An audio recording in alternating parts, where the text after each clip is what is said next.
Minha convidada, Maguinha Malta, filha do senador Magno Malta. Aliás, Maguinha, ontem conversei com teu pai, né, numa mensagem que ele me enviou falando sobre o final do carnaval, a preocupação, né, do teu pai, enfim. Mas, primeiramente, seja bem-vinda, Maguinha. Você tá bem? Teu pai tá bem também?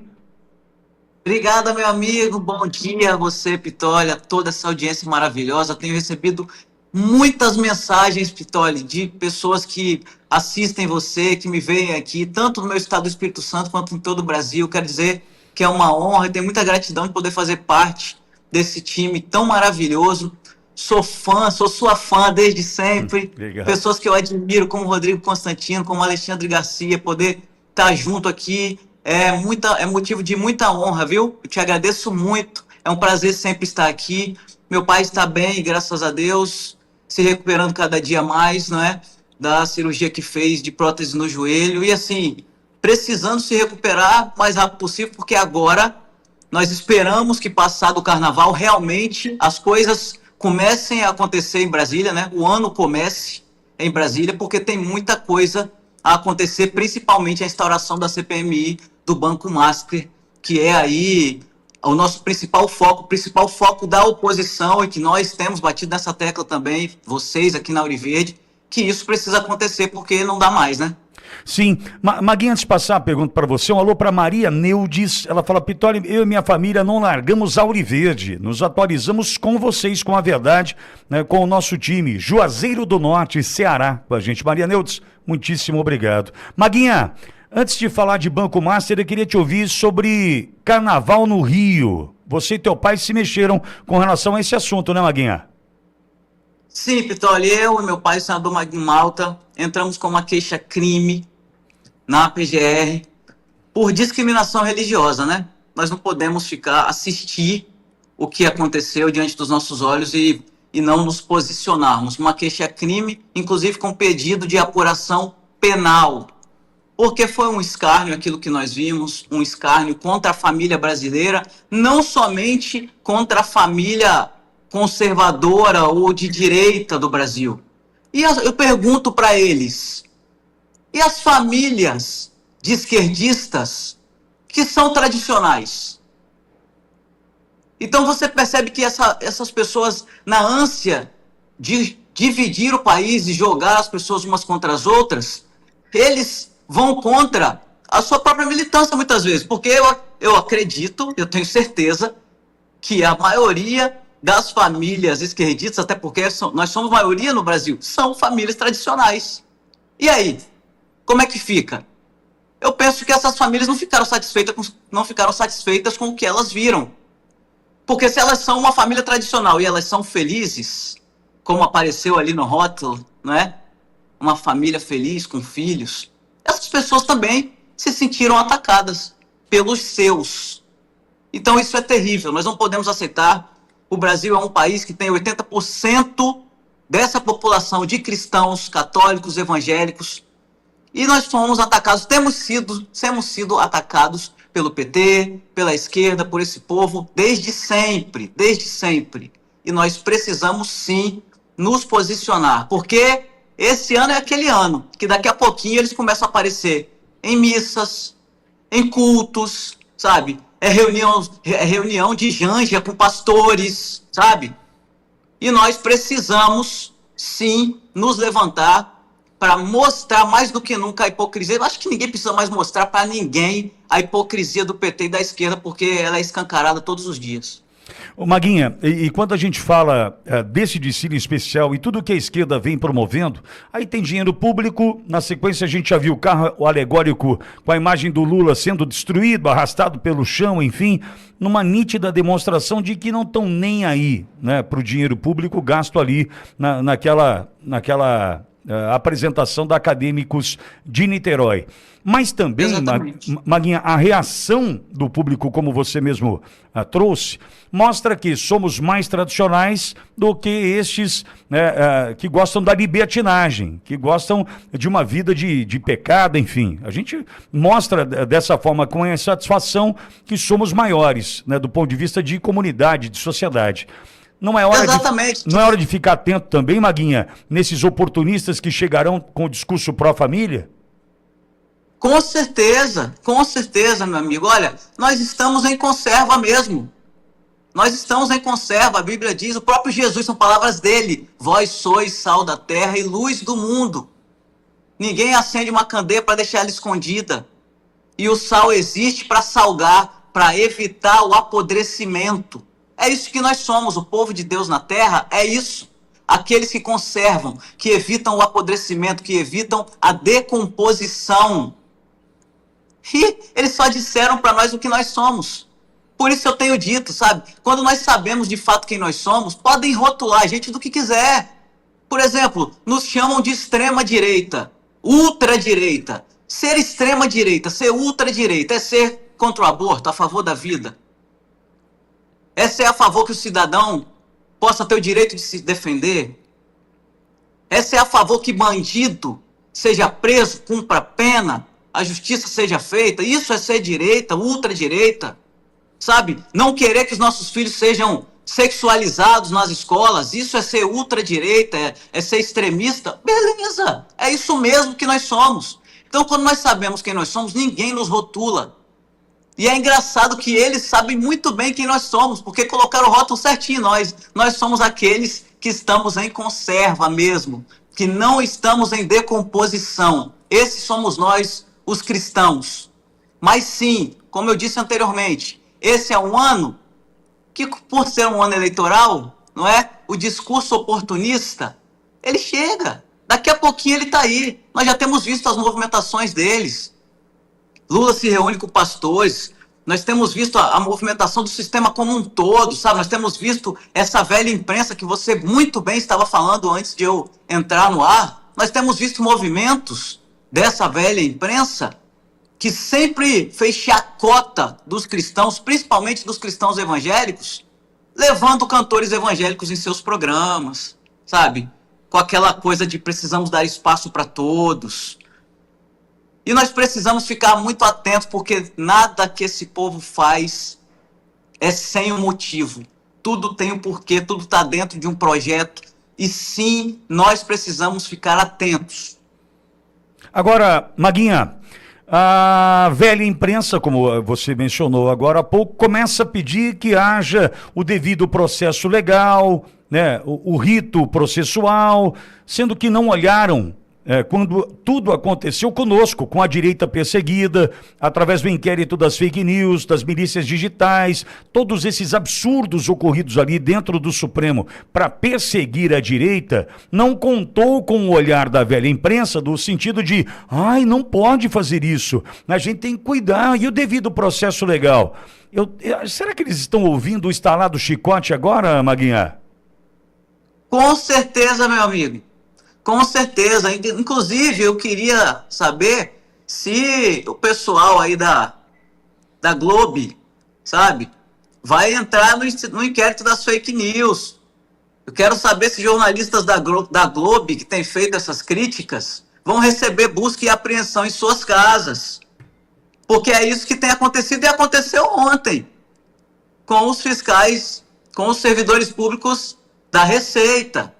Esse é o modus operandi, né? Desde sempre. Agora, vai continuar? Até então, esse modus operandi funcionava para opositores políticos. E agora? Vai funcionar para todos? Esse inquérito das fake news aí vai servir também para esse pessoal? Esse inquérito que vai para 7 anos, aberto de ofício? Os mesmos 2, aberto por Toffoli, de canetada dada a relatoria para Alexandre de Moraes, para perseguir opositores políticos e jogar dentro desse inquérito. Será que essas pessoas vão entrar nesse inquérito? É a pergunta que nós fazemos. Eu quero mesmo é que imploda, sabe? Que imploda, porque o que nós estamos vendo é isso tudo implodir, eles batendo cabeça, né? Batendo cabeça, já não se entendem mais, e a Bíblia é clara quando diz que um reino dividido não subsiste. Isso não vai durar muito tempo, meu amigo. Não vai durar. Nós já estamos vendo aí. Por isso eu reforço a importância do povo brasileiro cobrar aos parlamentares do seu estado, deputados federais, senadores, sobre eles pressionarem Davi Alcolumbre, que é o presidente do Congresso Nacional para que seja instaurada para ontem a CPMI do Banco Master. A casa vai cair. Basta a CPMI do Banco Master ser instaurada e começar as investigações. Nós já vimos que é uma teia gigante e muito mais coisa ainda vai aparecer. Agora, nesse muito mais coisa vai aparecer, surge a notícia com relação às festas, às orgias promovidas por Daniel Vocaro.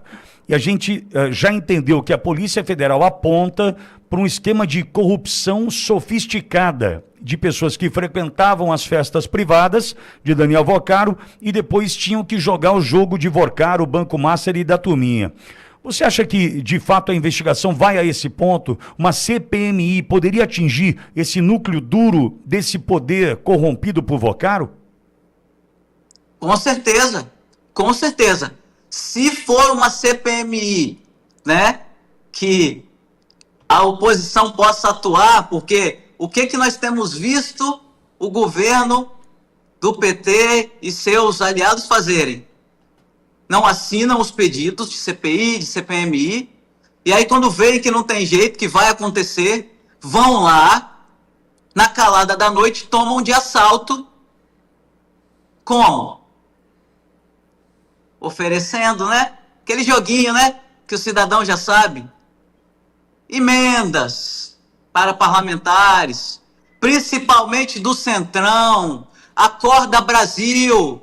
Existe uma coisa chamada Centrão no nosso país, que impede o Brasil de ir para frente, porque são maioria lá.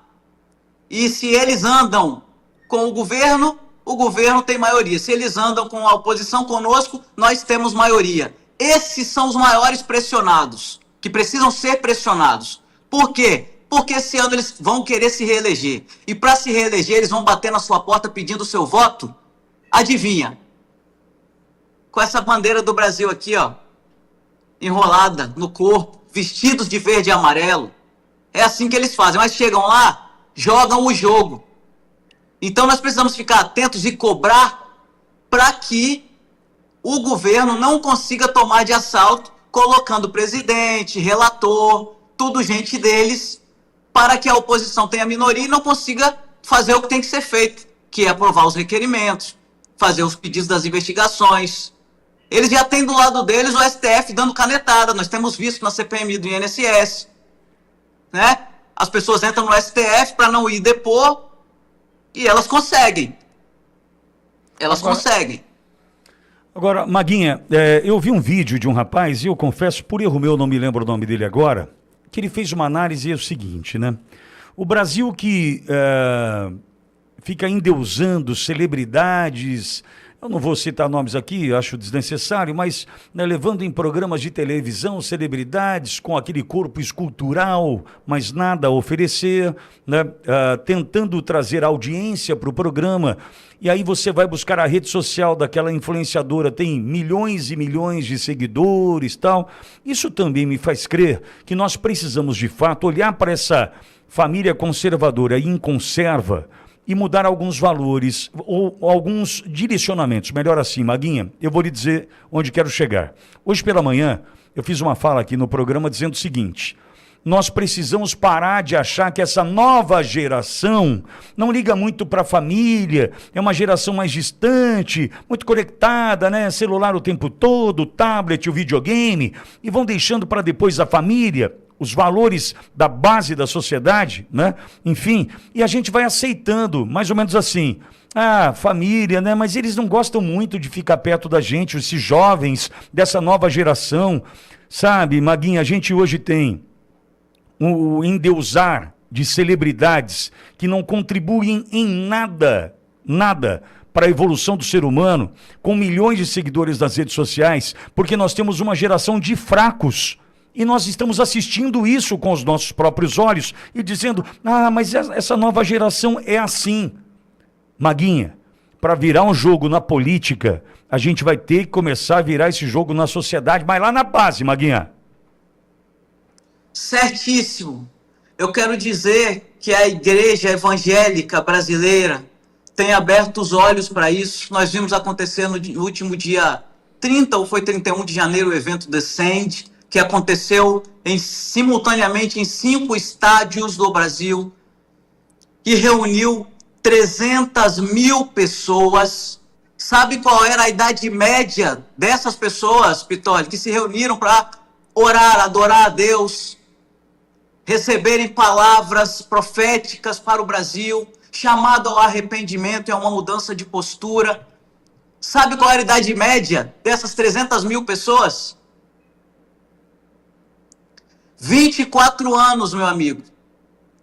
24 anos. Eu vi um vídeo do pastor Tel Hayashi, que foi quem comandou esse evento aqui no Brasil, dizendo que a idade média do público do Descende foram pessoas de 24 anos. Então, eu quero muito aqui até parabenizar. Infelizmente, não é toda, mas boa parte da igreja evangélica brasileira, e aí eu falo como cristã evangélica que sou, tem entendido isso. A importância e a necessidade de nós investirmos na juventude, com a disseminação dos valores, para fincarmos neles, para construirmos neles bases sólidas, que tem a ver com os nossos princípios, que tem a ver com os nossos valores, e bases essas que mudam o ser humano de dentro para fora. Como o Nicolas Ferreira muito bem tem dito, e eu concordo totalmente com ele, não há como a gente querer uma política diferente, uma sociedade diferente, se eu não sou um cidadão, um ser humano diferente. Se eu não tenho fincado em mim princípios e valores, eu não vou agir de maneira tal. Há que se fazer uma reflexão, o povo cristão em geral no Brasil, há que se fazer uma reflexão do seguinte: não tem como a gente esperar resultados diferentes fazendo as mesmas coisas. Corroboro totalmente com essa fala do deputado Nicolas Ferreira, que muitos ouvem isso e acham que ele está sendo duro demais. Não, ele está correto. Não há como a sociedade brasileira querer mudanças, principalmente no âmbito da política, se nós estamos fazendo as mesmas coisas. Então há que se fazer uma autoavaliação, cada um de nós enquanto cidadãos, e chamarmos para nós a responsabilidade. Olha, como é que você quer uma sociedade diferente? Você já fez uma autoavaliação de você mesmo, como pai, como mãe? Que tipo de pai você é? Que tipo de mãe você é? Você está em casa, você está no trabalho, está esperando que a escola ensine princípios e valores aos seus filhos? Ou mesmo que a igreja faça isso? Há que você fazer uma reflexão de que, se você está esperando isso, você não terá mudanças na sociedade, porque isso não vai acontecer. Sim. Porque firmar princípios e valores no ser humano é coisa que acontece em casa, na base da família. Essa família que está em conserva, sabe? Justamente para evitar que os nossos estejam aí fora sofrendo decomposição. Eu acho muito importante, te agradeço por tocar esse assunto comigo, porque essa é uma grande reflexão que a família brasileira, a família cristã brasileira, de uma forma geral, precisa fazer, e nós precisamos fazer enquanto indivíduos, enquanto cidadãos que somos, dentro dos papéis que desempenhamos, pais, mães, tios, tias, avós, avós, e aí sim profissionais no âmbito em que você trabalha, sabe? Não tem como, mas eu sou um bom cidadão, eu sou de direita, eu não concordo com o PT, com essa roubalheira toda, isso tem que mudar, porque esses políticos não fazem nada, isso tem que mudar. Meu querido, minha querida, não adianta nada você votar certo se você dentro da sua casa não está cumprindo o seu papel. É isso aí. Essa é uma grande reflexão que nós brasileiros temos que fazer individualmente. Boa, Maguinha, querida Maguinha, muita gente ouvindo, muita gente já falando, inclusive, da sua pré-candidatura ao Senado pelo Estado do Espírito Santo, a escolhida do presidente Bolsonaro, a escolhida, né, a primogênita de Magno Malta. Sorte na tua luta aí, viu, Maguinha? Conta com a gente. Um beijo, meu amigo, um beijo para toda essa audiência maravilhosa, um beijo para todo o povo do Espírito Santo que sempre te ouve, sempre está com você, sempre te assiste. Um beijo para a família brasileira que está em conserva. Vamos seguir cumprindo o nosso papel, que é ser sal e luz. Tem jeito, começa com a gente. Um beijo. Beijo, Maguinha. Até semana que vem, querida. Deixa eu mandar um alô aqui pro Luiz